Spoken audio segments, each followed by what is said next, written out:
members, we save all the questions till the end. Is that correct? Okay. For our guests, we just ask that you just remain silent observers throughout the defense. At some point, when she finishes, we will move into a closed session.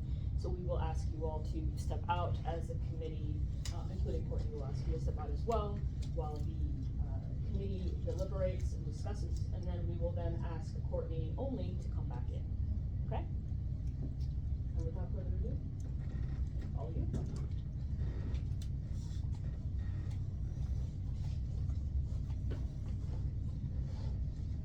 Well, Dr. Blanc, you just went over the agenda. Oh yeah, I'm Dr. Blanc. I will just dive right in. I saw him get murdered right there on camera. The lived experience of Black women indirectly exposed to police brutality against Black Americans. The difference between poetry and rhetoric is being ready to kill yourself instead of your children. I am trapped on a desert of raw gunshot wounds and a dead child dragging his shattered Black face off the edge of my sleep. Blood from his punctured cheeks and shoulders is the only liquid for miles, and my stomach churns at the imagined taste, while my mouth splits into dry lips without loyalty or reason, thirsting for the wetness of his blood, as it sinks into the whiteness of the desert where I'm lost, without loyalty or reason, without imagery or magic, trying to make power out of hatred and destruction, trying to heal my dying son with kisses. Only the sun will bleach his bones quicker.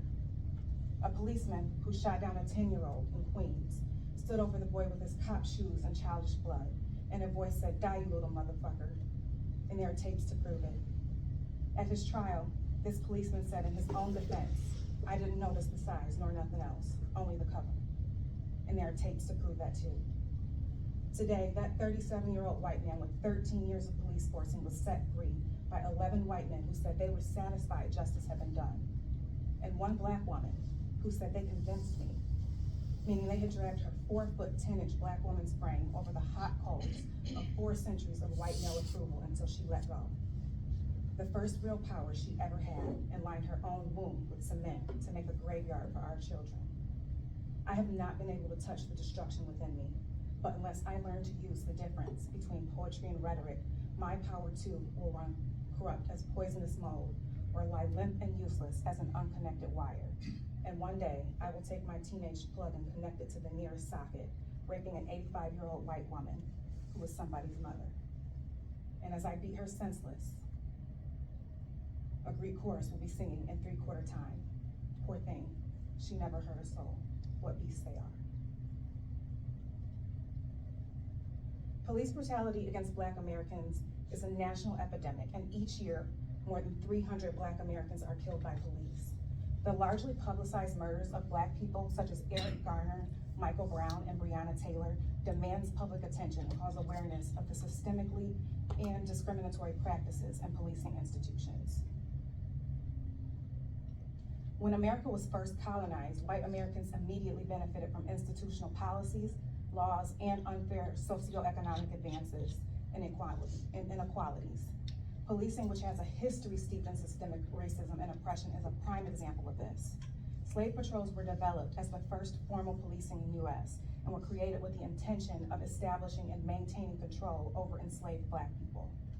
Although slave patrols are a part of the past, the systemic effects of their existence are still present in today's policing systems. And so police brutality and its repercussions on the Black community has been a major topic of discussion in American households for the last decade. However, those conversations rarely center Black women in our experiences.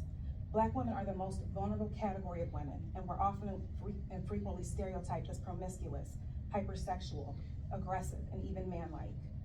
These gendered racial stereotypes promote the verbal intimidation, physical and sexual assault, and murder of Black women by police, evidenced by Black women being arrested 2.8 times more than white women, and Black women being killed or experiencing police terror at higher rates than women of any other race or ethnicity. Indirect exposure to police terror against Black people can also have tremendous consequences for Black women. Our mental health is at risk of harm when we're exposed to anti-Black violent acts by police. This may include psychological distress, racial trauma, and negative mental health outcomes, such as ruminating thoughts, chronic stress, depression, anxiety, and internalized depression.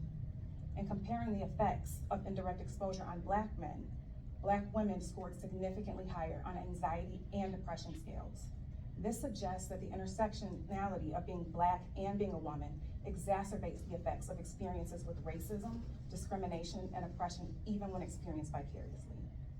These effects of race-based vicarious trauma are implications of the consequences that I've experienced personally and of the social and clinical consequences of systemic racism and indirect exposure to police terror against Black people. And so regarding the personal relevance, I'm a Black woman and I've had countless experiences of indirect exposure.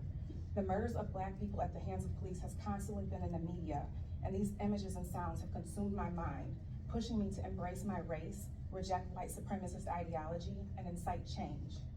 Regarding social relevance, beginning in 2014, a national call for action through the Black Lives Matter movement happened, and it highlights the frustration and outrage in Black communities, and it's exposed the long fractured systemically racist society in America.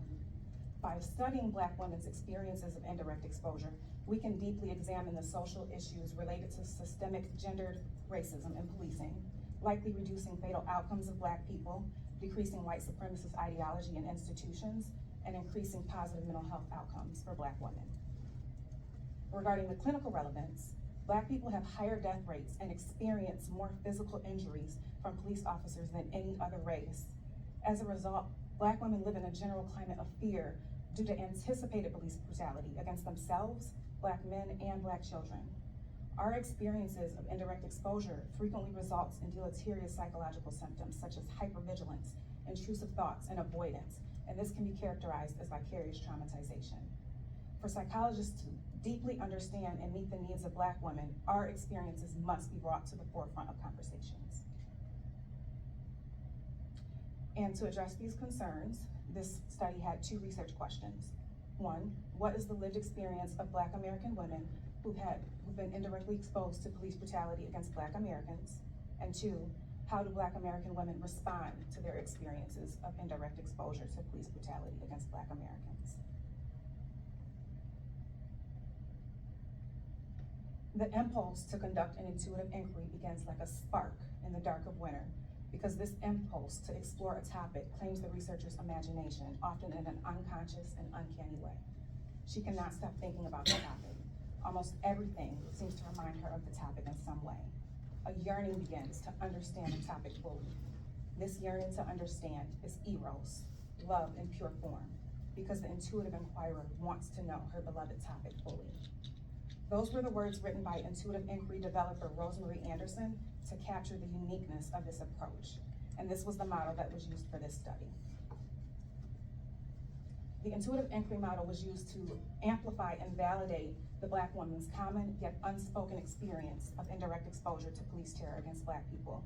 This approach calls attention to the inquirer's evolution of subjectivity as they engage with their topic in research, and the researcher's own experiences in subjective and objective senses are necessary tools to foster ability to use intuition. So why intuitive inquiry? Well, it has the ability to promote transformative experiences, transformative change, and potentially to foster systemic change. It's particularly suited to study subjective experiences and seeks to gain deep understanding of the full human experience. Furthermore, intuitive inquiry encourages the researcher to study personally relevant topics, which was true of me in this research topic. The paradigm of this study, the critical, acknowledges the influence of societal power relations and social construction of reality on knowledge. The ontology, which is historical realism, assumes that over time, reality has been formed and solidified into structures from political, cultural, social, gender, and economic factors. Critical epistemology holds the view that reality is marked by inequality, exclusion, oppression, and marginalization, and this is already determined when we're born into this world.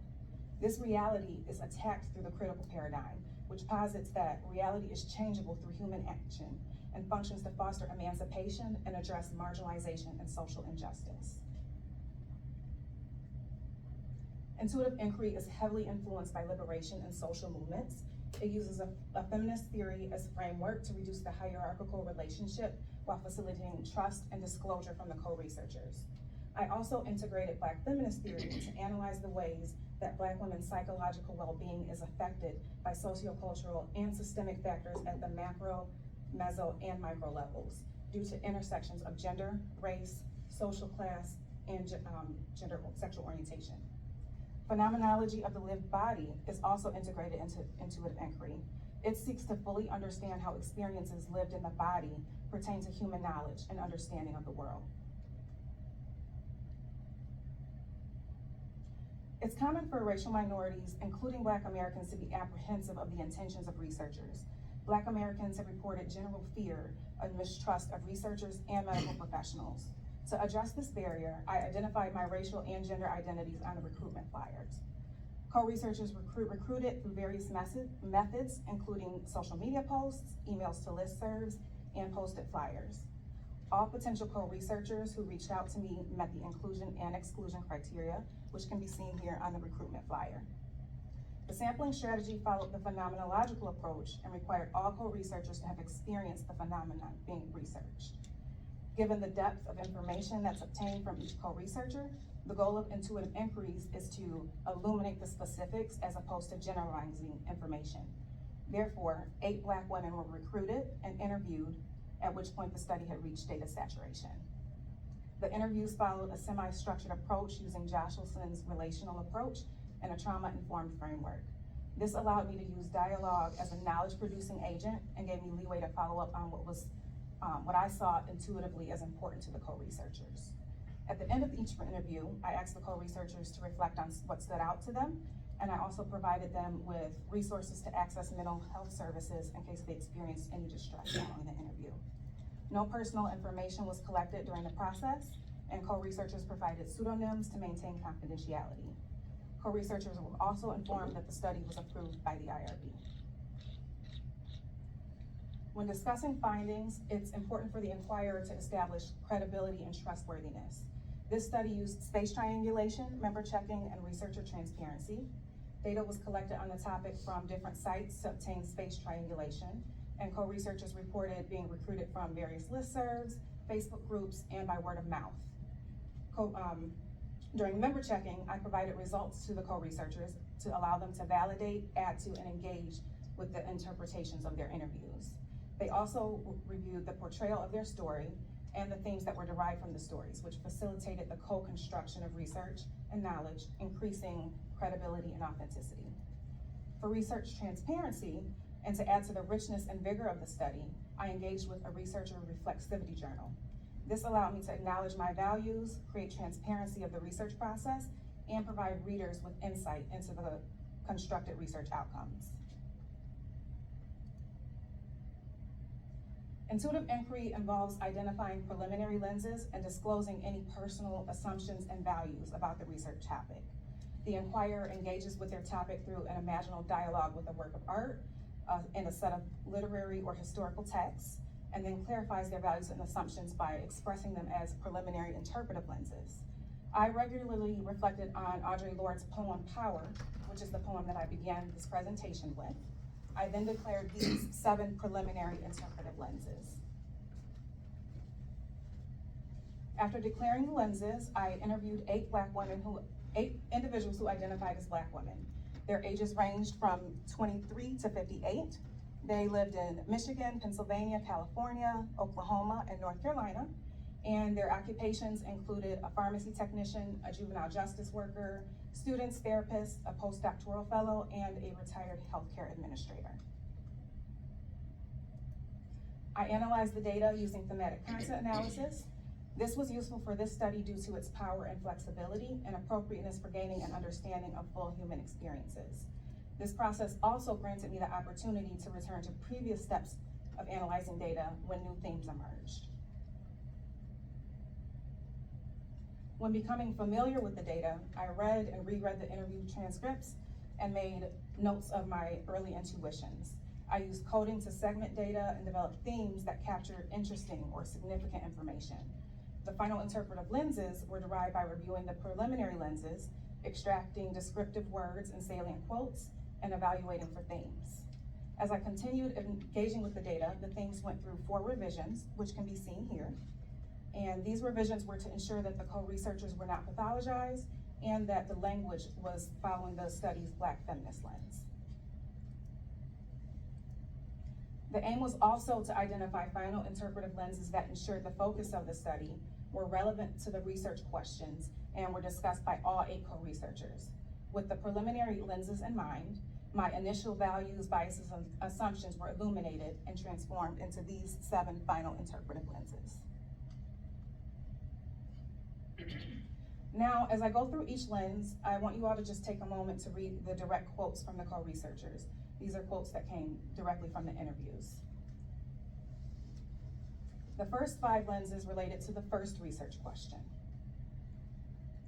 All 8 Black women identified experiencing different types of indirect exposure to police brutality. All co-researchers identified media as a form of indirect exposure. Co-researchers reported being indirectly exposed from watching videos, seeing images, the news, and even court proceedings. Research suggests that when Black women see images and videos of Black people dying at the hands of police, we are witnessing race-based traumatic events, which often leads to negative psychological responses such as avoidance, heightened vigilance, and internalized oppression. A commonality across all co-researchers was that persistently being indirectly exposed to police terror through video and image was harmful to their overall well-being. All co-researchers also described experiences of indirect exposure from having conversations with other folks. Co-researchers expressed that despite experiencing harm from indirect exposure, they continue to engage in conversations about their experiences. While the current literature does not discuss having conversations with other folks, it does suggest that Black women have a general fear of becoming numb or desensitized to the reality of Black people being murdered. Furthermore, research indicates that Black women often use storytelling and the narrative world to comprehend and heal from assumed voicelessness, oppression, and racism. The co-researcher stories also indicate a collective memory from their indirect exposure. Research suggests that when members of the same group, such as Black American women, develop a racialized memory and have the same set of cultural tools in common, we become socially situated in collective memory that transcends our individual memory. Black women's pain from our collective memory is then echoed through our experiences. This calls attention to the formation of collective memory through our memories of racial violence. These memories derive through cultural identification with cultural relation or identification with the group. The co-researchers expressed experiencing psychological and physiological distress related to being indirectly exposed to police terror against Black people. The current literature talks about the psychological stress that Black women experience from their indirect exposure. This includes feelings of disempowerment and feelings of dehumanization. It becomes exacerbated when Black women continuously bear witness to the devaluation, subjugation, and degradation of Black people through the policing system. All 8 Black women described experiencing emotional distress, including feelings of great sadness. For 7 co-researchers, experiences of indirect exposure were associated with symptoms of depression, such as feelings of hopelessness and helplessness. These experiences are consistent with the relevant literature, which suggests that numerous internalized behaviors have been shown to occur because of indirect exposure to police terror against Black people. All 8 co-researchers also reported experiencing symptoms of anxiety. Similarly, research indicates that hypervigilance, anxiety, fear, and worry arise from being indirectly exposed to police terror. This suggests that Black women experience significant adverse effects to our psychological health and lends to a continued oppression that Black women experience due to social injustices. Some studies have highlighted the reactions that occur in individuals who have real and perceived experiences of racial discrimination and traumatic events. It was found that witnessing the tragedy of others weighs down on people and contributes to symptoms of vicarious trauma. Furthermore, research indicates that witnessing race-based incidents towards someone of the same race and same gender compounds those effects. Consistent with the literature, all co-researchers described experiencing symptoms of vicarious trauma, such as intrusive thoughts and memories, dissociative reactions, avoidance, hypervigilance, anger, negative beliefs, and even just feeling traumatized. This suggests that the 8 Black women who were interviewed described experiences that reflect symptoms of vicarious trauma. Additionally, their reflections suggest that the effects are exacerbated when Black women witness the homicide of another Black woman, indicating double oppression attributable to race and gender. There was also consistency between current literature in this study related to physiological consequences. Studies have shown that Black women live in constant fear of experiencing police terror themselves or of a Black loved one experiencing it. This fear has shown to lead to chronic stress, high blood pressure or hypertension, migraines, and back pain, and contributes to the perpetuation of racial and gender health disparities. 7 co-researchers reported experiencing physiological manifestations, such as high blood pressure, racing heart, and hyperventilating. All 8 Black women discussed conflicting experiences in school and the workplace related to their indirect exposure. 5 co-researchers reported having negative experiences in school or at work. They reported not being able to process their emotions in a safe space, feeling isolated, feeling oppressed, and feeling a lack of support. While there's limited research on how indirect exposure specifically affects Black women in school or the workplace, a few studies suggest that, in general, racial tension occurs. Researchers have posited that day after day, Black Americans experience the effects of anti-Black racism from society, especially in their work organizations. Black people then become fatigued from interactions with coworkers who seem surprised by racism and police brutality, or who express outrage but don't act. On the other hand, some researchers have found that Black women play integral roles as social agents of change in school or work. Studies have shown that we feel an unspoken responsibility to teach, serve, mentor, and instigate change in our work communities and our school communities. Some co-researchers became intentional about creating space in their workplace to discuss the effects of indirect exposure to police terror on the Black community.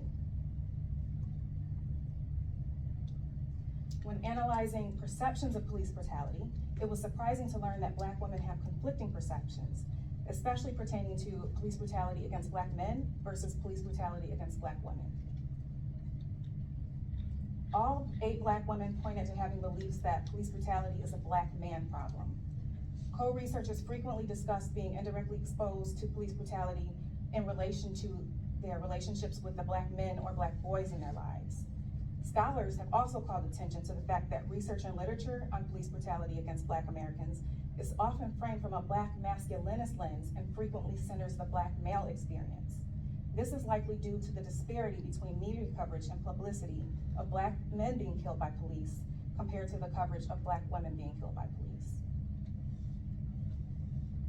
6 co-researchers also felt that their gender identity offered them protection from experiencing police terror. This may be due to deliberate media silence around Black women and police brutality, which results in the invisibility of Black women's potential and vulnerability to experience police terror. Although Black men and Black women are racial minorities who both experience police terror, Black women experience their racial identity differently than Black men who have gender majority privilege. Although all 8 Black women endorse perceptions of police terror as a Black man problem, they also acknowledge that Black women do experience police terror. Researchers have noted that Black women have a heightened risk of being violated sexually by police officers. Black women have also been noted to experience sexual assault with an object, sodomization, and other sexually violent acts from police. The co-researchers reported fear of experiencing police brutality themselves, and more specifically, fear of experiencing sexual violence at the hands of police. The last 2 final lenses related to the second research question. All 8 Black women responded to their experiences of indirect exposure from a place of internalized oppression in one or more ways. All co-researchers described an oppressive relationship to self, reflected on feelings of internalized oppression, or talked about self-minimizing. Consistent with the co-researchers' reports, research suggests that the self-minimization and self-silencing that occurs within Black women is a means to avoid scrutiny within large power structures, and is also a coping strategy for experiences of racism and other forms of oppression. Some co-researchers explained that they suppress parts of themselves and their identities to distance themselves from their experiences of indirect exposure, especially while in white spaces.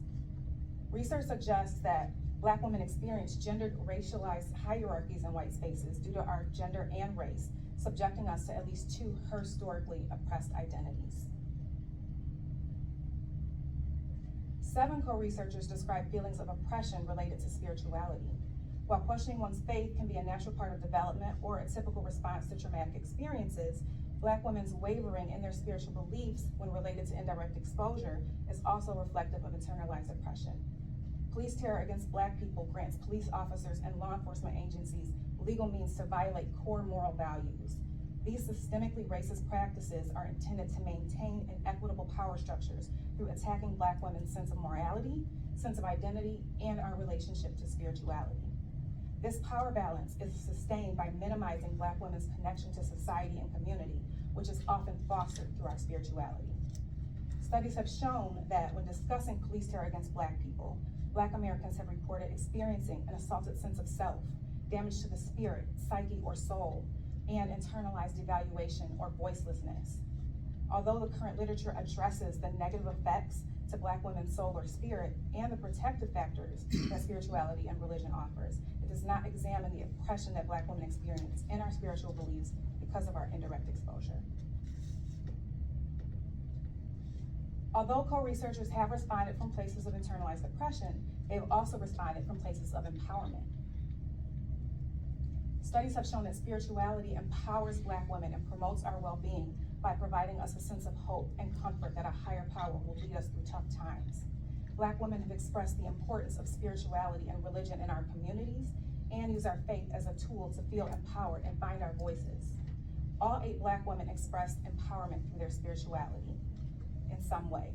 And all co-researchers explained how they have used their spiritual practices to find hope that police brutality will not continue to endure.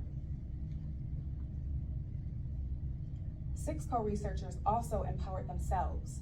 Many co-researchers began educating themselves on racism and police brutality. Some co-researchers began engaging in mindfulness practices.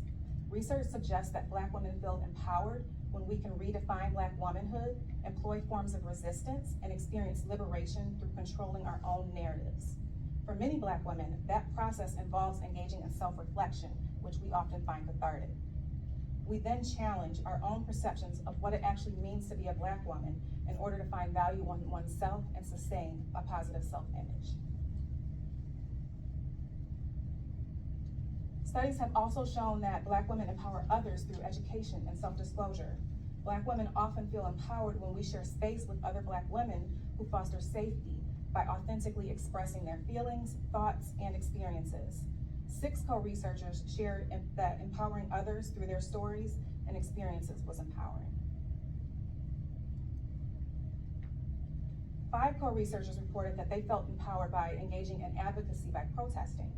Many explained that actively protesting provided them with a sense of purpose and a way to support the Black community. All co-researchers found empowerment from receiving or giving support to and from the Black community. Research has shown that Black women feel empowered when we resist gendered racism and oppression, when we contribute to activism and advocate for social justice, and when we challenge racist social structures. For Black Americans, drawing on community is a cultural strength, and that often contributes to positive physical and mental health outcomes. And so, to capture the soul of the lived experiences of Black women who've been indirectly exposed to police terror against Black people and the responses to the indirect exposure, I wrote a poem as creative synthesis. I just saw him get murdered right there on camera with my own eyes.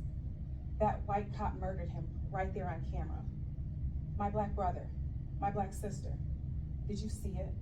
Is this reality? I am shaking, I am pacing.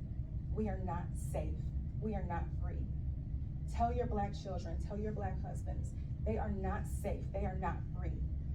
I am shattered, I am hopeless, I am anxious, I am broken. I do not sleep, I cannot sleep. I see their lifeless bodies. I hear their desperate cries. My Black sisters, did you see it? Did you see them take our Black brother's life? Did you hear his cries? My Black sisters, did you see it? Did you see them take our Black sister's life? Did you hear her cries? Speak up, speak out, stand up, stand tall. They will not take our faith. They will not take our voice.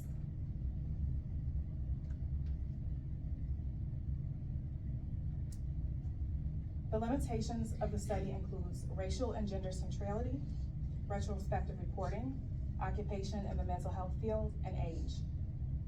Regarding centrality, the data may have presented different findings based on co-researchers' level of racial and gender centrality. Regarding retrospective reporting, co-researchers discussed experiences that had occurred over the span of years. Therefore, their perceptions of or feelings related to their experiences may have changed over time. Many co-researchers were mental health professionals, therefore their education, training, and experiences may have influenced the way they responded during the interview. Finally, most co-researchers' ages were between their mid-20s to mid-30s. Regardless of psychosocial risk factors, psychological distress generally declines as a person ages. Additionally, generational differences often occur when looking at people's attitudes and perceptions. Examining co-researchers' ages and symptoms of depression is an example of this. One co-researcher, Sparnetta Green, was the only co-researcher who did not report symptoms of depression. She was also the only co-researcher in her 50s.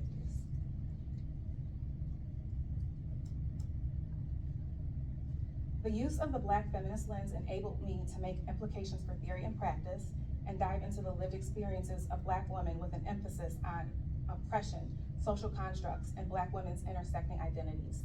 This study expanded on the current literature of Black feminist theory by offering a perspective of the consequences to indirect exposure to police terror that differs from the dominant masculinist and patriarchal perspectives.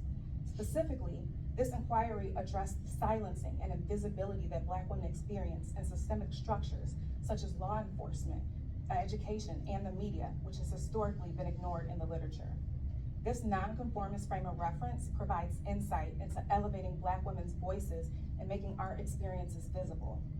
To improve mental health outcomes for Black women, it's imperative that mental health professionals deeply understand our lived experiences and implement culturally and trauma-informed care. Clinicians who wish to guide Black women through their journeys of healing and liberation must develop skills in culturally relevant therapies. They should also be aware of the role that social structures and political structures have and Black women's intersecting identities have on our psychological and physiological functioning. This requires acknowledging that Black women's psychological distress and physical health problems are often a consequence of the micro, meso, and macro level social pressures, oppression, discrimination, and marginalization. This inquiry also points to the importance of considering Black and Afro-centered therapies. Some co-researchers shared their personal experiences of having limited access to culturally appropriate mental health services. Other co-researchers mentioned witnessing their mental health colleagues perpetuate the harm of Black women by implementing therapies grounded in Western perspectives. These factors are important given the co-researchers' expressions of oppressive relationships to self and power imbalances. To decrease mental health disparities, promote prevention and liberation, and foster the radical healing of Black women, mental health professionals must gain an in-depth understanding of the impact of social constructs and oppressive structures on Black women's well-being, engage in training on trauma-informed and Afrocentric therapies, and develop a network of Black colleagues or colleagues who engage in similar practices for potential client referrals. And so my hope is that this inquiry drives other researchers to develop solutions that confront and eradicate the oppression towards Black people that's perpetuated in policing systems. This current inquiry focused solely on Black women's indirect experiences. However, future research should explore Black women's direct experiences and examine how those direct experiences may affect Black women's overall health and well-being. Moreover, this inquiry was unable to examine the differences between experience of direct terror and indirect exposure. Comparing those experiences may provide insight into other negative effects of police terror against Black people.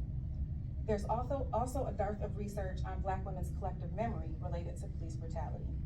This signifies a need to deeply examine the effects that collective memory has on experiences of indirect exposure and on the functioning of Black women.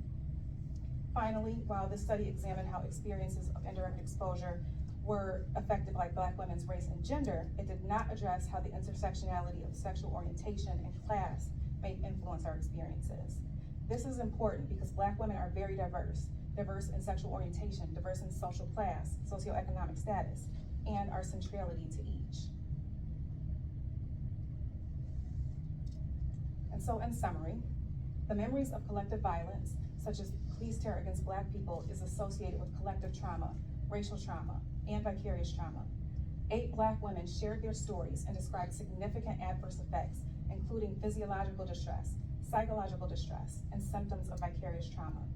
When reflecting on this inquiry and the unique needs of Black women, I am overcome with a plethora of emotions.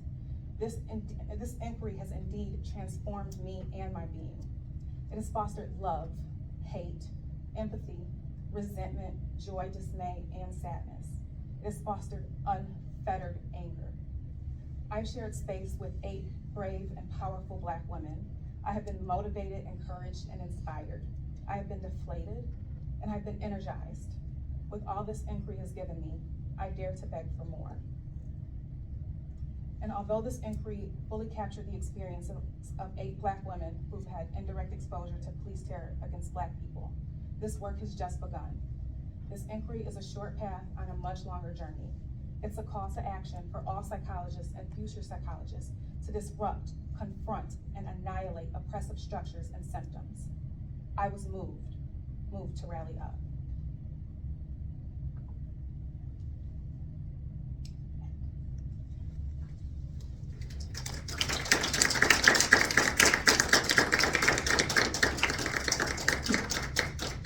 Questions from the committee? Is Dr. Mosley on the screen? I think so. Okay. You want to Stop share? Yeah. Or just so we could be able to see her face. There we go. Do you mind turning on the video so she can see us? There we go. Okay. Well, thank you, Courtney. That was excellent. Thank you. There's not a lot of like comments it's so excellent. There's no criticism that I have. I just have curiosities about some of how you got where you got. I really appreciate you explaining the spirituality piece. I gave you that comment a few days ago, and you really did a great job answering that. So one curiosity that I had as I read it, and you had it on the screen when you showed your progression through the themes, is there was a big change between, I think it was 3.0 and 4.0, and that's where that, like responding from oppression and responding from empowerment came in, and maybe you don't remember, and it's totally fine if you don't, like what happened that shifted your thinking? Because you had like responding from a positive or negative, you had different wording, and then it really changed. Yeah, just reflecting on the iterative process of going through the revisions of the themes and then realizing, okay, I'm choosing language based on what I'm picking up that the co-researcher said, but I wasn't looking at it from the Black feminist lens. And so I restructured the language to fit the Black feminist lens of the study. Okay, great. I have just curiosities. I don't know, Dr. Mosley, if you have. I'm in such agreement with y'all. Courtney. Courtney. So powerful. Thank you.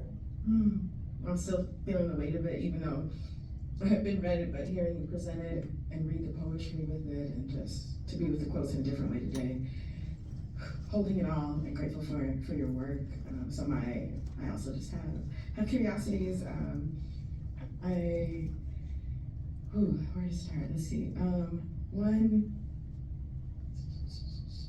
piece that I think I would love to maybe hear about or just engage around is if you could discuss an example where your intuitive sense as a researcher initially conflicted with what you were seeing in the data and how you resolved that tension.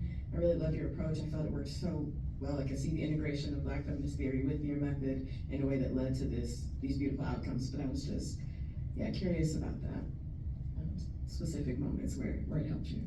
Yeah, I'd say that my initial intuitive senses had led me to think that Black women were gonna identify their race and gender as core parts of their identity.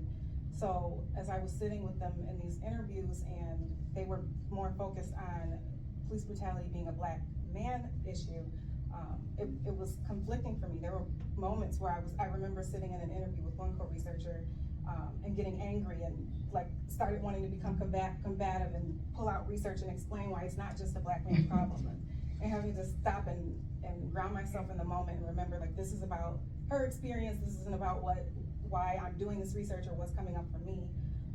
And so, yeah, it was confusing because I mean, our identities as Black women is so salient that we can't escape them. And so I found it ironic that they signed up for this study looking at Black women's experiences, but we're talking more about Black men's experiences. And so just kind of reflecting on, most co-researchers weren't looking at how their intersection of race and gender affected their experiences. And they weren't conveying messages that indicated their core selves were tied to those specific identities.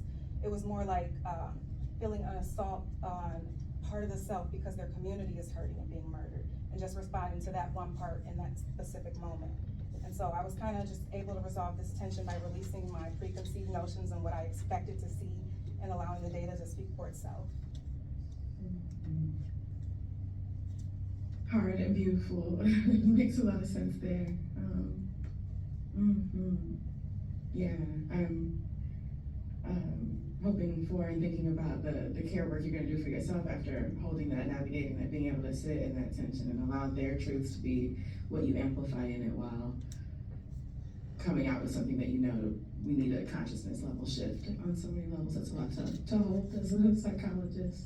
Maybe the one other piece that, if you're interested in taking up, the theme of gendered perceptions of police brutality, right, did come up as really complex, and I wondered how you analyzed and made sense of those contradictions, like that came from specifically from the co-researchers. Yeah. So like I said before, I was really undone by the gender perceptions. I was struggling with fathoming how these Black women were viewing police brutality as solely a Black man problem. And so the Black feminist lens kind of helped me look at the contradictory gender perceptions from a place of Black women being historically oppressed, our experiences being invisible, and our voices being stifled. This also helped me illuminate the fact that these women know that Black women experience police terror. They're just expressing fear because they're expressing fear of experiencing it themselves.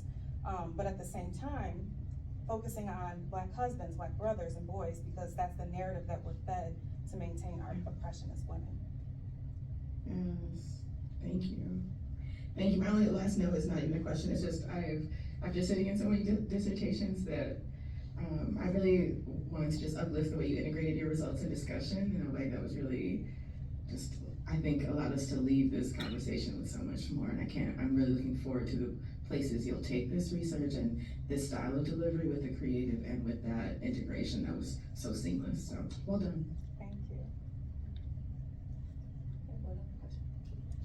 This is sort of a practical question from your results, but I loved how you had the separation of how people are exposed, right, from media and then from interaction with others.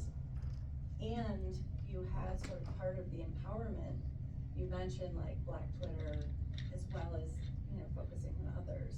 And so there's kind of a tension there, it would seem. Like here are the things that are exposing people and causing this kind of vicarious trauma, and this is part of the strength. And how, so just as a psychologist, as a therapist, a clinician, how might you help someone navigate that if you're sitting with a client? Yeah, that's a hard yourself. question.